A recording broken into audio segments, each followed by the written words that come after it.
First, I want to welcome you new Patreon members. We've gotten some new subscribers and members, and we really appreciate you doing that. And that means a lot to us. Thank you. Thank you.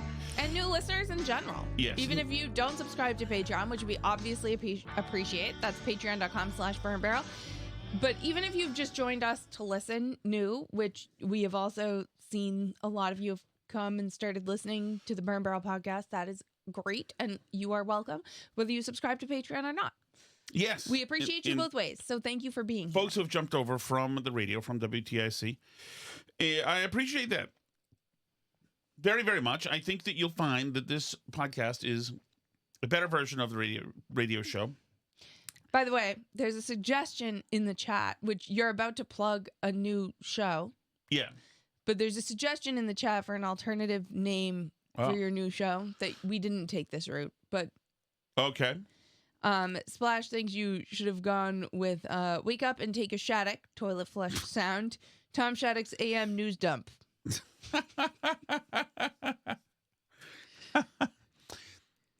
So it's funny you say that, the first one, because of an incident we just had here. It's just a standing incident. Apparently a Kodiak bear lives in this house and takes a dump in the toilet Don't have four sons, does not flush at all. The only person who ever encounters this is me. So That's not true. That's not true. You came up here and had a tantrum, and I went downstairs and cleaned the toilet. Okay, is that so not what happened? Okay, so here's the other thing. So the name of the show is new show is not related to this. The Shattuck Show is, it's not actually a news dump. Though I get the wordplay. It is not. I will have a few news stories I will talk about, certainly. But it is not like all the news you need before you begin your... That's not that. It's not. What are you implying? It's lazier than that, is what I'm saying. That would be helpful. This won't be helpful. I'm just kidding. We'll see. But that starts tomorrow. It will be what it is, like Hillary Chabot once said about you. Exactly. Hillary Chabot, who once, when solicited to say some nice thing about me, said, and I think like Jacqueline Cashman said, like, hey, Tom, you have a really good news sense, and actually I've learned things from you.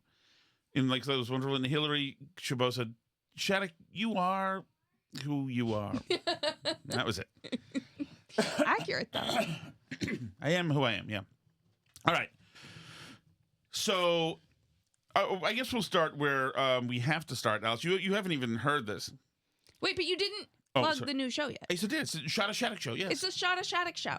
So if you go onto this show in the RSS feed, one of the episodes that's dropped is called New Show Announcement, and there's links to the places to subscribe to the new show, which is called A Shot of Shattuck Show. Okay, so there's a trailer up there. You can listen to the trailer, but this comes out tomorrow. It's going to be every weekday. You are going to get an extra half hour of Tom every weekday. They can take him off the airwaves, but they cannot shut him up. That is accurate. Wow, Alice. He is going to be... That is catchy. Your Sunday night sass, Alice, is at its best. So he's going to be there every day on the Shot of Shattuck show. Isn't this a fun tongue twister? It is. She sells seashells down by the seashore. Okay. The Shot of Shattuck show. We're gonna let me know when I can begin. We're gonna transition off of this. Yes. Okay. Well, there's links to listen. Go subscribe, rate the show, all the things. You guys know what to do. Thank you so much to everybody who already did this, who listened to the trailer, all this stuff. The first real one comes out tomorrow, so look out for that in your feed. Make sure you subscribe so that you just get it downloaded automatically. It'll be on your phone tomorrow. And I'm excited. Are you excited? I'm excited. Absolutely. Totally. So I want to start here, Alice. This is not where we're going to start, but we will anyway. Let me send this newest version to us. Okay. You remember the Portnoy thing? Yes. And this got huge. So what had happened, once again, is that there's some idiot a month ago, anti-Semite punk bro, at one of Portnoy's bars, had the waitress write F the Jews or something like that, right? Mm-hmm. On a little sign, Portnoy decided to go after this guy and destroy him. A friend of Kirk Minahan's named Mick of Minifan said Portnoy to lighten up, essentially, then called him Rabbi Dave. Portnoy decided that this kid was anti-Semite, went after him, kicked him off a show, wouldn't let him go on a show with him and Kirk. And then during the show without Mick, but with Kirk, Portnoy browbeat Kirk in a way that these guys go after each other quite a lot, but the world didn't know that yet. These guys yell at each other like viciously a lot. As a matter of fact, I'd say Kirk has given Dave more beatings than anything, but that's not what the world saw in this viral video. They all decided that it was an employer, Dave Portnoy, abusing an employee, Kirk Minahan, because Kirk's friend, another employee, had a view about the Gaza situation, and and so the world decided to treat this as hard news, which was really a Barstool kind of bit where Portnoy and Kirk were going at it as hard news, and they decided to write it up as hard news all over the place. Great promotion, really, although it's not like nobody seems to understand that this is not, I mean, it's real in the sense that it's real. They were yelling at each other, but it's something they always do. But so now it's been seen as any dissent now, it's now really hard news, any dissent of Dave Portnoy when it comes to the Israel subject, because according to a lot of news outlets, Israel is genociding the Palestinians. Any dissent will get Dave's vicious ire down on you, and you will be made to pay for it. And it's been picked up consistently as legit hard news.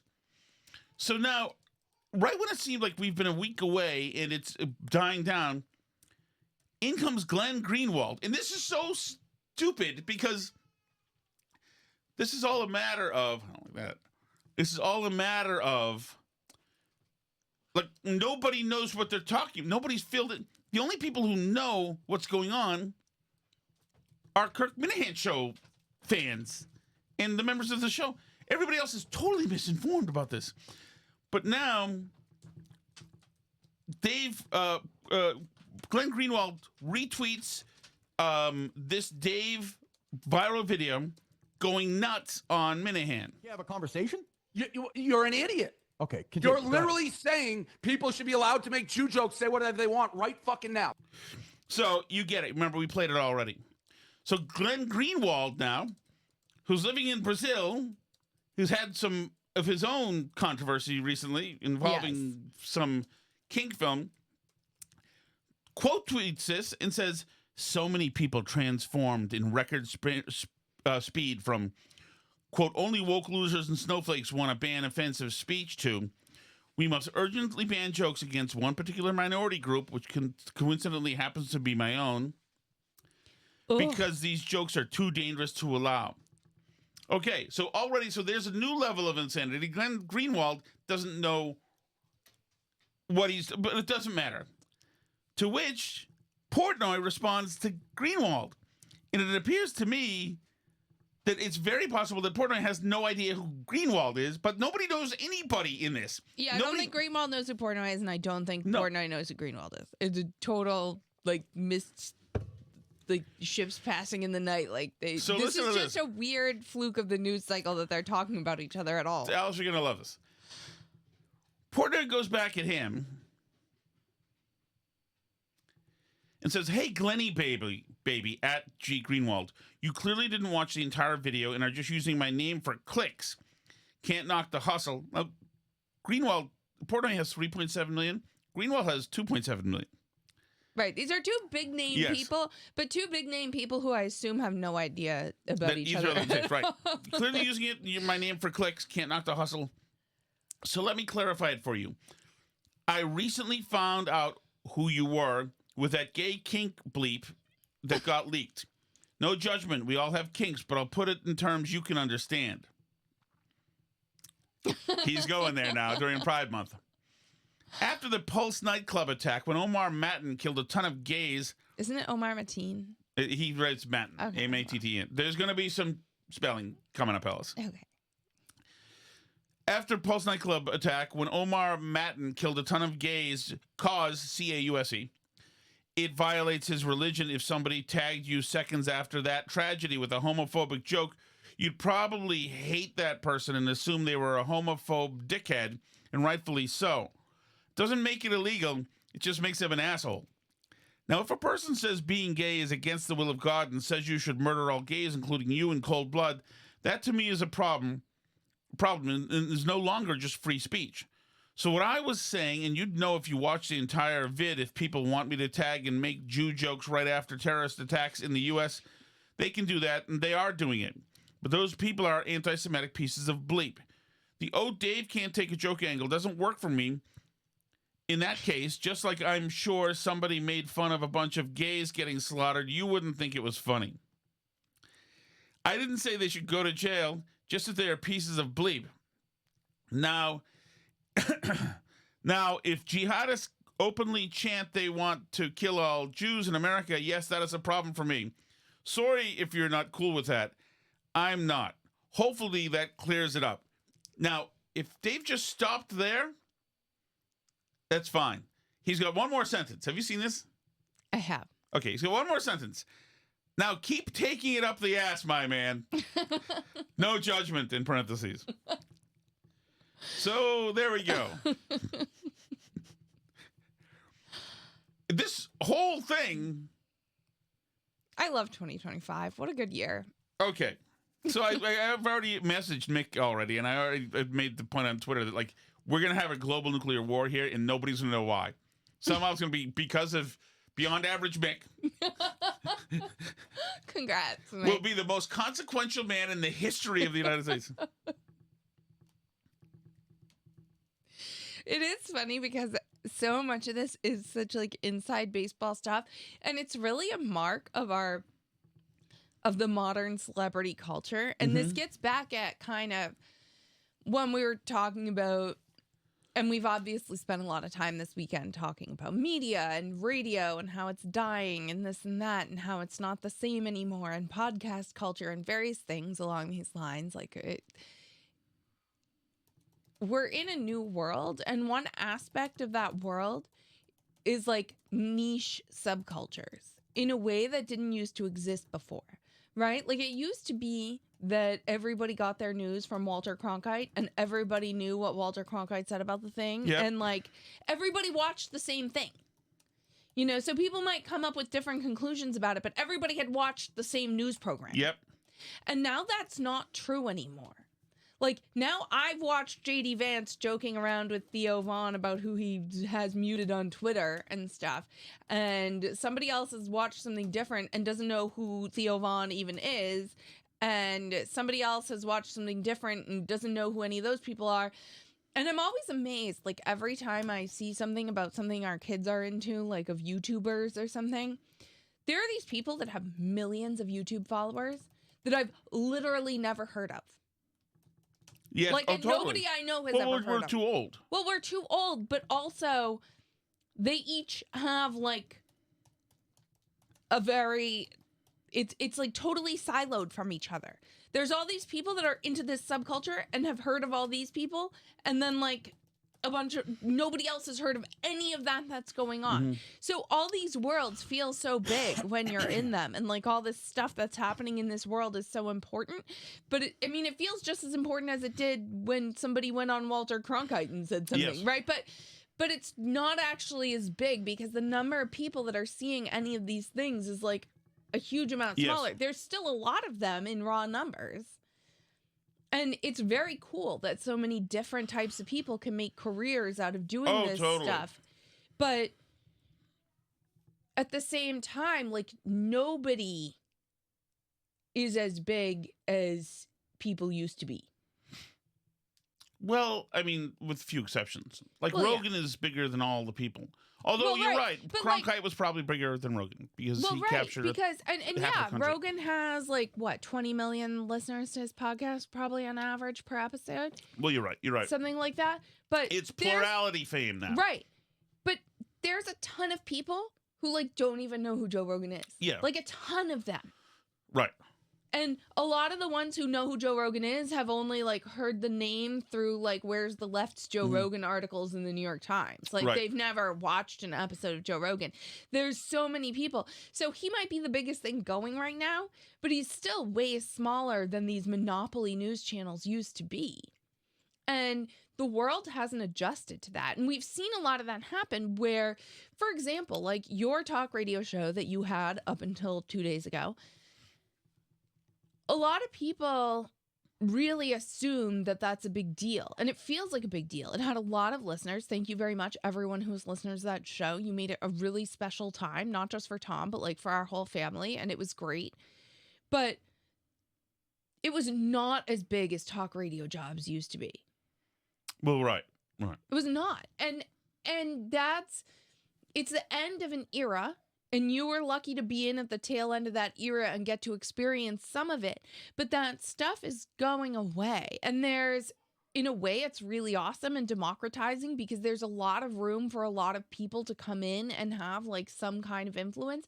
But it's almost kind of sobering when you see somebody who's as big a deal as Glenn Greenwald and somebody who's as big a deal as Dave Portnoy in their particular spheres go at each other and really have no idea who each other are. Right. None whatsoever. And you're going to see a lot more of that in the up and coming world because there's going to be a lot of people out there who are really big in their own tiny universe. And there's all these other universes out there that have never heard of them. It's like kind of crazy. Well, yeah, it is kind of crazy. And it's you make the transition either, people will be moving off and people will be adjusting. It's going to happen. It's already happening. When I started at the Herald in 2013 for doing Herald Radio, where we had a streaming service, there weren't many listeners on streaming at that point. Right. There would be handfuls here and there, and that was just what it was. People would then get the stuff later and whatever. And I remember walking out of the Herald, walking out of the door in 2013, and seeing a guy there named Tom, and saying, "Tom, what are you listening to?" Because he had headphones on. He said, "Oh, I'm listening to a podcast." And I knew about podcasts. I had done it. Entercom sent me to Podcast Academy in 2008 or whatever. And I said, "Oh, what are you listening to there?" And I forgot what it was, some kind of thing, maybe sports podcast or whatever. And but he was one of the few. And I was like, I didn't know too many other people who were listening to podcasts at that time. It was him and then I think my brother maybe listened to podcasts and then it really, honestly, and I don't like to admit this because it's slightly embarrassing, but I listened to it too. But it really was when Serial came on the scene.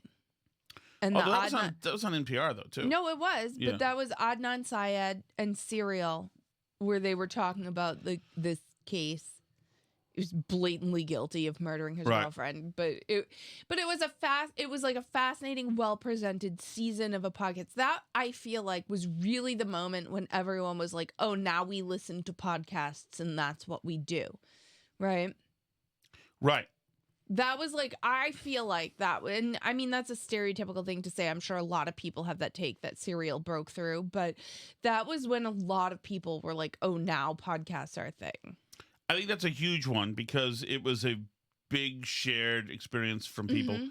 But also, then at the Herald we were doing some podcasts and whatever. And by the end of the Herald, we became a podcast factory. But the hedge fund who owned it said, "Forget it." They didn't know how to monetize it, whatever. But that was it right then. That's what the whole Herald should have been. Should have been simply podcasts and writing off of the podcast interviews. Because you could have killed two birds with one stone, which is one of the reasons the unions hated us, because they wanted lazy reporters to have jobs. But you make these, like now I ironically listen to talk radio from between here and 1/4 of a mile away and my kid's school, because it's quicker than getting my phone to realize that it's no longer on the wireless. It's not on the home internet. It's on wireless, whatever. But that's it. So I'll flick over to RKO or the morning, whatever. But that's over now. Like, I'm not going to do that anymore. Like, that's over. Well, in all those places and like, that's are. not only is that over, but like even just procedurally for me now that I don't have a radio job anymore, usually at night, like tonight, I look at what I have here and say, "Oh, this I can use for tomorrow. This I can use for tomorrow." And some stuff I can't use. I couldn't use Portnoy, obviously, for tomorrow. because I was going to be on FCC regulated radio and Portland's Right. a litany of swears, and the gay sex hit, was not going to work. But that's gone now. And like my thought process has to change. Like I have another cut, a Schwarzenegger cut, which to me I was telling myself, okay, I'll use that for my monologue tomorrow for my radio. No, I have to snap out of it and think of it. And like you've got a bunch of people like me who are getting whacked from radio stations who usually would pour content into the AM dial that's fresher, younger, better content than they've been getting. And we're all going away. Like now I am no longer a sometimes terrestrial guy. I'm always out here now. We don't have to worry about any Portnoy swearing. We don't have to worry about any of that stuff. I really don't have to worry about anything anymore. I can call for the death of every single pit bull and never get a message from management saying that seems unreasonable to say that because we have listeners who love their dogs. But so what I'm just saying is like the realities have changed so much. I don't know how we even got onto this, but we should probably get to. But I think it's a good conversation because it is really, we are in a new world, and it's not just like it's coming and AM radio needs to make some decisions. The new world's already here, and AM radio's dead. And as much as I like a lot of people who have made careers on AM radio, I mean, and like you and I both know, we used to listen to a good amount of AM radio. We used to have it on all at the night. time. What was All the the time. airplane show we used to have on at night? Like Yeah. and WJIB and all I mean, we used to have a lot of AM radio, and like no more, we almost never have AM radio on ever anymore. And like we're not and we're probably the most in the market for AM radio people that exist in America today. Can I add another thing? Is that a lot of AM radio has gotten dumber, and it has to. So, for instance, like because nobody's going to pay people what they used to pay them to talk to like a fraction of a listener. Not just that. Like the AM show in Boston, the Jeff Kuhner show. He's a stupid guy, and the show is stupid. But it's stupid in a way that will attract stupid listeners, and in a way that's so binary. It's Trump versus a liberal bull, and so people can say, "Oh yeah, this is my team." Yep, exactly. But that sliver, that is a better sliver than no sliver. And and I'm sure Kuhner makes a nice living doing it. Sure. But that's another thing too, where when it expedites the people's exit who say, I'm just out. And all of talk radio in Boston right now is Howie Carr. That is it. That's it. That's all. Because Howie is actually a really smart guy, a brilliantly smart guy. And so he can speak to, it doesn't matter. All I'm just saying is, like, as soon as Howie says, I'm out, he's out. I'm sure they're just making a few bucks by selling the show to RKO. RKO doesn't, sellers are like, we need to have Howie Carr to be able to sell because there's no reason for us to be in business. But that's it. That's it. As a matter of fact, like you said this years ago, there's no Boston Herald if it's not for Howie. There's nobody else is subscribing to the Herald other than some people for high school sports. Danny Ventura, who's fantastic at what he does, other than for Howie. That's it. If Howie walked away right now, it would be sayonara. They just fire everybody else, and you get an AP feed, and that would be it. And they'd keep the people who keep calling you to renew your subscription and hope to trick some old people into thinking they're still putting out a newspaper, which is literally all they do. It is absolutely true. It's absolutely true. All right. So, Alice, let me ask you, deportations that are happening, I hear from some people I respect saying that they're done way too whatever, and they've grabbed an innocent kid here and an innocent person there, and that it's mean. At the same time, these people are following the law, and I do not buy that. That suddenly the American left cares about the process so much. There is indeed a lot of bleep happening in LA, And it is amazing. They just shut down the 101 highway, which is a big one, I think, from all the visuals I saw. And the left is doing exactly what they did with the George Floyd riots, saying that, no, it's not that bad. So they get the split screen again. Here's ABC 7. Take my word for it. On the right-hand side shows a highway shut down. On the left-hand side shows the mayor saying everything's all right. First Amendment right. But people should also exercise that right peacefully.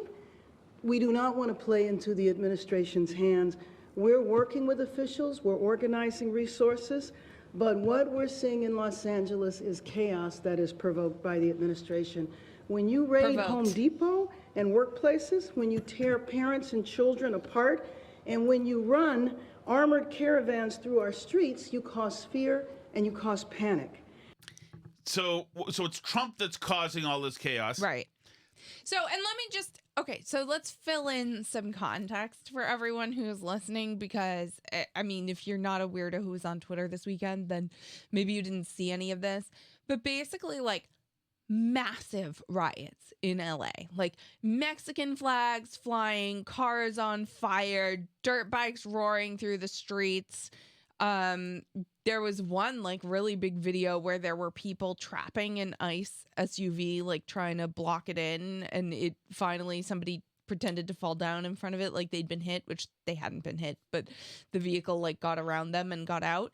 But that was fascinating just because I was reading all the stuff about like if you're ever trying to drive through a protest and people are trying to box in your car, like do not stop whatever you do and just try and get out of there because you are literally in danger. Do not stop your car and let them get a hold of you. But yeah, like, and I said this to you this weekend. It's like Trump goes kind of too far on immigration to a place, I mean, not too far for me personally, but to a place where maybe the moderate American people are not comfortable with it in terms of deportations or ICE raids or whatever. And they start like seeing images where they're not comfortable with what's happening or with the ICE agents going after people and stuff. And it looks scary and it looks mean and you start to lose the American people on it. And then the left, without fail, every friggin' time, Trump is so lucky, man. I don't understand how he gets like the dumbest enemies on the earth, but he is so lucky because every time he starts to seem like he's like going a little too far and losing people, the left absolutely goes bananas and acts completely effing crazy and like wins them back. I mean, it's when you talk about immigration as an issue, right? And like Trump, people, the American people largely are with Trump on immigration. People who came into the country legally should go. People who came here legally, that's great. We love immigrants. Melania's a legal immigrant. Trump's a legal, or Elon's a legal immigrant. Like, there's lots of legal immigrants around in the administration. Trump doesn't seem to have a problem with immigrants in general. It's just the illegal ones. It's just the open border, right? And that's pretty much where the American people are, give or take, right? You start to see ugly deportation footage. The press starts to freak out, whatever.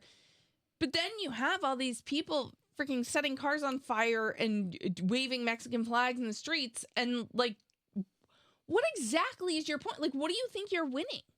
Because you're going to just get, there is nothing that is more likely to make the American people less pro-immigration than massive criminal riots in the street where people are flipping cars over and setting them on fire and waving the Mexican flag. Right. Like, I don't understand what cause do you think you're doing? Right. Do you have the guy with I sent us the video, the guy saying like, I'm going to kill your mama or something that he's saying to the ICE agent? Like, I mean, what argument do people think they're winning? And like with Kilmar Abrego Garcia, right? This guy, the Maryland dad who famously they all went to visit in El Salvador because he was in prison in El Salvador.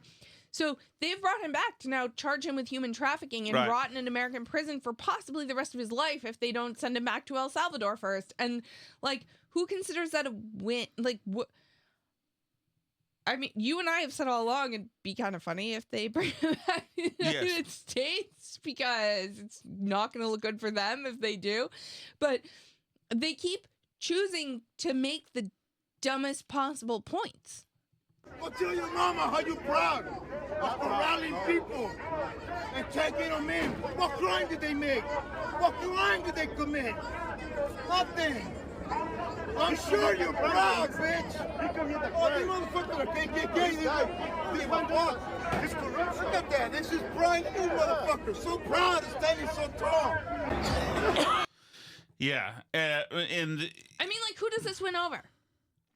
If the Democrats want to die on the hill of being for these riots and for this and for the American flags, and they're putting out photos of, like, there's some mom who's like, oh my God, the LAPD pepper sprayed my baby. Like, why do you have your baby that is protesting? What are you doing? They know how quickly we mobilize. That's why they're changing tactics. Because community defense works and our resistance has slowed them down before. And if they're escalating their tactics, then so are we. When they show up, we gotta show up even stronger. But this is like losing all the normies. Don't you think? Right.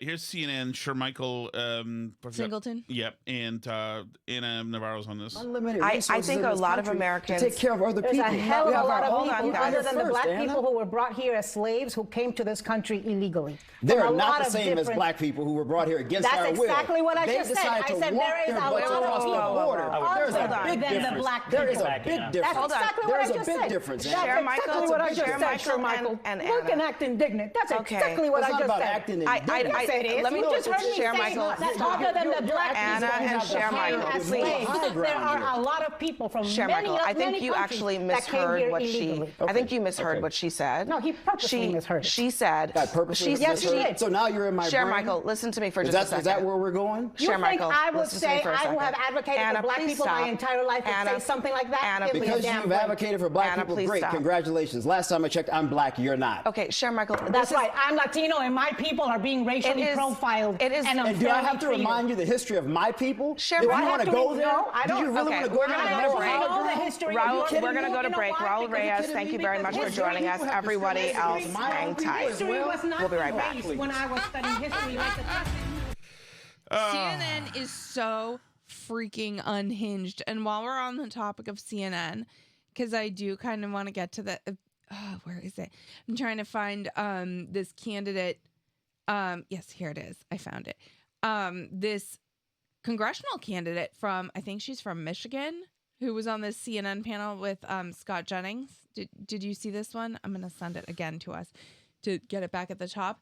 But this is where they are. This weekend, this is happening where the Democrats are actively radicalizing the American people against immigration more every day. And this is like their Democrat congressional candidate and what position she's decided to stake out in this debate. Everyone deserves health care. Even illegals?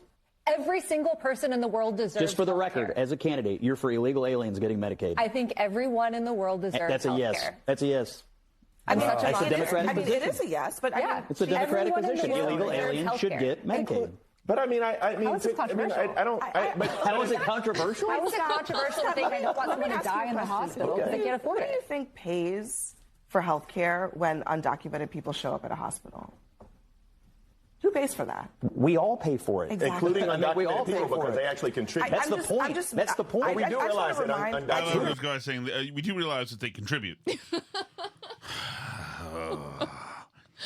He knows all of them, and they all contribute. Who pays for the welfare system in this country generally? Taxpayers. Are you for it or not? Can I start my logic train? Are you for it or not? My logic train starts with the fact that I The don't. problem with Scott Jennings is that he's gotten all these midwits to try to outsmart him. Let me start my logic train for you.